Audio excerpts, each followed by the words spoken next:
আসসালামু আলাইকুম। ওয়ালাইকুম সালাম। সাজু ভাই আসেন, ভালো আছেন? ভালো আছি। কি জন্য আসছেন ভাই? 10 টাকা লেগে ভাই। টাকা কি করবেন? টাকা দিয়ে চা খাবো। চা খাবেন? চা খাবো। তা ইনকাম পত্র নেই ভাই? নাই খাবো তো নাই ভাই।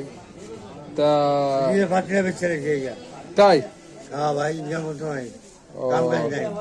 তা এমনি আপনার ইনকাম করার কোনো লোক নাই বাড়ি? না, সকালে কি খাইছেন ভাই সাজু ভাই? সকালে খাইছি আমি ডাল আর ভেন্ডি ভাজি। সাজু ভাই কি আপনি এইভাবে হাঁটেন? আসেন দিনে হাঁটা একটু দেখান দিন কিভাবে হাঁটেন। এরকম ভাবে হাঁটেন কেন? এরকম ভালো গাড়ি চাইছি। হ্যাঁ, এরকম ভালো চাইছি। ও এই সমস্যা আছে না?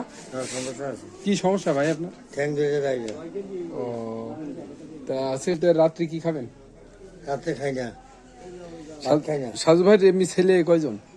মেয়ে সাজা। ছেলে নেই? ছেলে নাই। তাহলে তো ইনকাম করার মতো কেউ নেই। না, তো নেন, কি জন্য আসছেন আমার কাছে? 10 টাকা লেগে গেছে। টাকার জন্য? তো নেন, নেন টাকা দিলাম, তো যান তাহলে। হ্যাঁ সাজু ভাই, তা ভালো থাকেন। হ্যাঁ। আচ্ছা, ঠিক আছে।